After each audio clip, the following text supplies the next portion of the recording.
I had hair down to my waist. Thick, dark brown hair that I'd been growing since high school, the kind that took 7 years of patience and care. My grandmother used to braid it for me when I was younger, weaving flowers into it on special occasions, telling me I looked like a princess from her childhood storybooks. That was before she died and left me her house. Before my mother and stepsisters realized that the quiet daughter they dismissed for years actually owned the roof over their heads. The day it happened started ordinarily enough. I came home from my job as a database administrator at a tech company, tired from debugging code all day, looking forward to a quiet evening in my room, the room that used to be my grandmother's sewing room, the smallest bedroom in the house, the one I'd been given when my mother remarried and her new husband moved in with his 3 daughters. I was 28 years old and still living in my childhood home. People asked why I didn't move out. I told them I was saving money. The truth was more complicated. My grandmother had lived in his house for 40 years. When she died 2 years ago, she left it to me, not to my mother. The will reading had been tense. My mother had expected to inherit. She'd already been planning renovations, talking about which walls she'd knock down. Instead, the attorney read my name.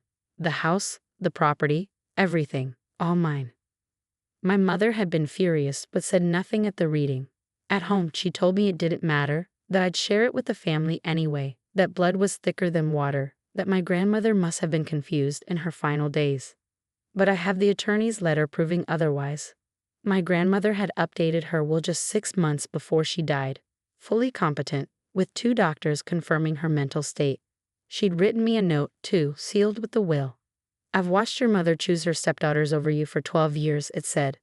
I'm leaving you this house because you deserve a place where you belong. You don't have to let them stay. This is your choice, your home, your safety. Use it wisely.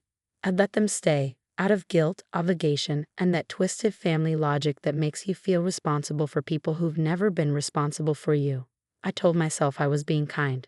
I told myself it was temporary, until my mother got back on her feet financially, until my stepsisters finished college. But they never treated it as temporary. They treated it as theirs, redecorated, painted, changed things, acted like I was the guest in my own house. That day, I came home to find him in the living room, my mother, her husband Ron, and his 3 daughters, Amanda, Kelly, and Jessica. All of them were drinking wine, celebrating something, laughing loudly. There she is, Amanda said when I walked in. She was 25, worked in retail, and spent most of her paycheck on clothes and makeup. We were just talking about you. I should have gone straight to my room. Some instinct told me to leave, but I was tired, and I just wanted some water. I thought I could walk past them. Your hair is so long, Kelly said. She was 23, between jobs again, sleeping until noon most days. It's kind of ridiculous, honestly. Makes you look like you're trying too hard. It's nice to have something consistent, I said quietly, moving toward the kitchen. You know what would be funny? Jessica said. She was 21, the youngest, the one who filmed everything for social media. We should give you a makeover, a real one. Something modern. I'm fine, thanks. No, seriously. Amanda stood up, and there was something in her eyes that made my stomach tighten. You need an update. Come on, it'll be fun. I'm going to my room. My mother stood up then. Don't be rude. Your sisters are trying to help you. They're not my sisters. The room went silent. I'd never said it out loud before. 12 years of pretending, of accepting the label, of being told to include them, to share with them, to treat them like family. That's incredibly hurtful, my mother said, her voice cold. After everything we've done for you, living in this house, eating our food, benefiting from this family. This is my house, I said quietly. Grandma left it to me. This is our family home, Ron said, speaking up for the first time. Your grandmother would be ashamed of how selfish you've become. I turned to leave. Amanda grabbed my arm. Let go, I said. Not until you apologize. Then my mother was there, her hands on my shoulders, pushing me down onto the couch. You need to learn some humility, she said. You need to understand that you're not special, that you don't get to treat this family like you're above us. I tried to stand. She pushed me back down, harder this time, her hands like iron on my shoulders. Amanda grabbed my hair, wrapping it around her hand, pulling my head back. Hold her still, Jessica said, and then I heard it, the distinctive sound of scissors opening. Don't, I said, hearing the fear in my own voice. Too late, Amanda said. You want it to be different. Let's make you different. The first cut was 10 inches. I felt it. The sudden lightness, the shift in balance, the strands sliding past my face and falling onto my lap. Kelly was laughing. Jessica was filming, her phone held high, capturing everything. Ron watched from his chair, doing nothing, saying nothing. My mother held me down while Amanda cut, not styling, not shaping, just cutting, grabbing handfuls and hacking them off with kitchen scissors. 7 years of growth gone in minutes. My grandmother's braids, the princess hair from storybooks, reduced to jagged clumps scattered across my jeans. I didn't fight back. I could have. I'd taken self-defense classes. I was stronger than I looked. But I stayed still, stayed quiet, and let them do it while I planned. When they finished, my hair was destroyed. Uneven chunks, some 3 inches long, others 6, some nearly to my scalp. I looked like someone had attacked me, because someone had. There, Amanda said, stepping back to admire her work. Much better, more realistic. You should thank us, Kelly added. We just saved you years of trying to be something you're not. Jessica was still filming.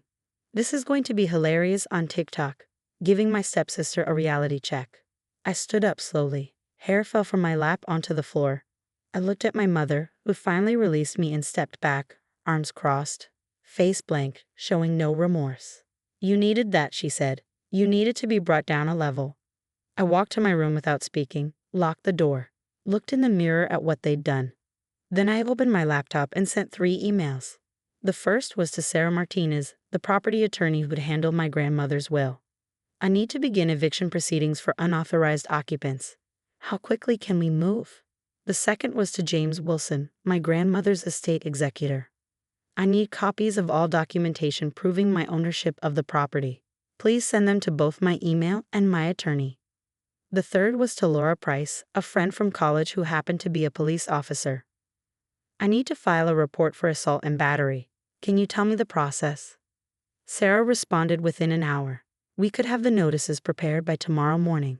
The occupants had no lease, no legal right to be there, and had been living on my property without compensation for 2 years. In our state, I could give them 30 days notice to vacate. Given that they'd assaulted me, we could potentially expedite. I documented everything that night. Photographed my hair from every angle. Photographed the bruises forming on my shoulders where my mother's hands had pressed down. Wrote down every detail while it was fresh. Named every person who'd been in the room. I didn't sleep. I researched eviction procedures, tenant rights, property law. I read about battery charges, false imprisonment, and assault in domestic situations. I prepared. The next morning, I left the house at 6 a.m., before anyone else was awake. I went to Sarah's office. We spent 2 hours preparing notices for 5 people: my mother, Ron, Amanda, Kelly, and Jessica. Each notice formally informed them that they were residing in my property without a lease, that I was terminating their occupancy, and that they had 30 days to vacate the premises. A process server delivered all 5 notices at 9 a.m. I was at work by then when Sarah called to tell me it was done. My mother called me 17 times that morning. I didn't answer. Amanda sent 43 text messages ranging from disbelief to threats. I saved them all. At lunch, I went to the police station and filed a report. Officer Laura Price wasn't working, but I met with Officer David Kim instead. I showed him the photographs. I showed him the video Jessica had posted on TikTok before I reported it and got it taken down, but not before I downloaded a copy. The video showed everything. My mother holding me down, Amanda cutting my hair, Kelly and Jessica laughing, my face showing fear and pain. It showed assault, battery, and false imprisonment, all filmed and posted publicly like it was entertainment. Do you want to press charges? Officer Kim asked. I'm considering it. Right now, I'm filing the report for documentation.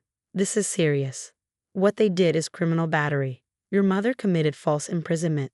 This isn't family drama. This is assault. I know. We can arrest them today if you want.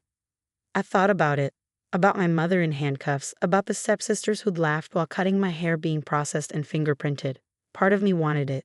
But another part knew the eviction was consequence enough. Criminal charges would drag on for months. I'd have to testify, relive it, and see them again. I'll think about it, I said. For now, I just need this documented. He gave me the report number and his card. Call me if you change your mind or if they threaten you. And get a restraining order. With this evidence, you'll have no problem getting one. I went back to work. I coded. I debugged. I acted normal while my phone exploded with messages from people demanding to know what I was doing, how I could do this to family, where they were supposed to go. That evening, I didn't go home. I stayed with a friend, giving my mother and stepsisters time to process, to pack, to plan. I gave them space to be angry without me there to target. 3 days later, Sarah called. They're refusing to leave. They're saying this is their home, that they have rights, that you can't evict family. Can we proceed with formal eviction? Yes. We'll file with the court. Given the assault and the video evidence, we can request expedited proceedings. The judge will likely give them the minimum required notice. We filed. The court date was set for 2 weeks later. My mother hired a lawyer, someone who took her money and then explained that she had no case, no lease, no ownership, no legal right to the property. The assault actually worked against her, proving a hostile environment that justified my need to remove them. The hearing lasted 20 minutes. The judge reviewed the evidence, my ownership documents, the assault report, the video, the eviction notices. He ruled in my favor. 30 days from the original notice, which meant they had 2 weeks remaining. But we're family, my mother said, standing up in court. She's my daughter.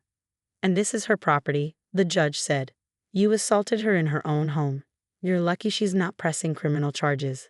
You have 2 weeks to find alternative housing. If you're not out by then, the sheriff will remove you. They left the courthouse without looking at me. I changed the locks the day after the deadline. They'd finally left, taking most of their belongings, but leaving the house in disrepair. Holes in walls, damaged floors, missing items that had belonged to my grandmother. I documented it all and sent them a bill for damages. They ignored it. My mother tried to reconcile 3 months later. She called from a number I hadn't blocked, crying, saying she was sorry, that she'd been stressed, that she hadn't meant it, that family was forever. You held me down while someone cut my hair with kitchen scissors, I said. You told them to film it. You posted it online. You laughed. I was angry. You were being ungrateful. I owned the house you were living in rent-free. I let you stay out of obligation, and you assaulted me. Where are we supposed to go? That's not my problem anymore. She'd moved into a 2-bedroom apartment with Ron. The stepsisters had scattered, living with boyfriends and friends, cycling through temporary housing. None of them had stable situations. None of them had ever learned to support themselves because they'd always had my grandmother's house as a safety net. Now they didn't. I lived alone in the house for the first time in my life, painted my room, turned my grandmother's old room into an office, planted a garden, made it mine. My hair grew back slowly, about 6 inches a year. I kept it shorter now, just past my shoulders, easier to manage. I didn't need it down to my waist anymore. I didn't need to be the girl from my grandmother's storybooks. I needed to be the woman who owned her own house and didn't let people assault her without consequences. A year after the eviction, Jessica tried to apologize. She said she'd matured, that she understood now what they'd done was wrong and wanted to make amends. Did you apologize because you realized it was wrong? I asked. Or because you need something? She hesitated too long. That's what I thought. I didn't hear from any of them again. 2 years after everything, I still lived in my grandmother's house, my house. I'd made it beautiful, filled it with plants and light and peace. Sometimes I'd stand in the kitchen where she used to make tea and tell stories, and I'd thank her for seeing clearly, for giving me a way out, for leaving me the house that became my freedom. She'd known what my mother was. She'd known what would happen. She'd given me the tools to protect myself. Some people say I should have forgiven them, that family is family, that holding grudges hurts everyone. But forgiveness isn't required for assault. Boundaries aren't cruel. And family who holds you down while someone attacks you isn't family worth keeping. My grandmother taught me that. She left me more than a house. She left me permission to choose myself.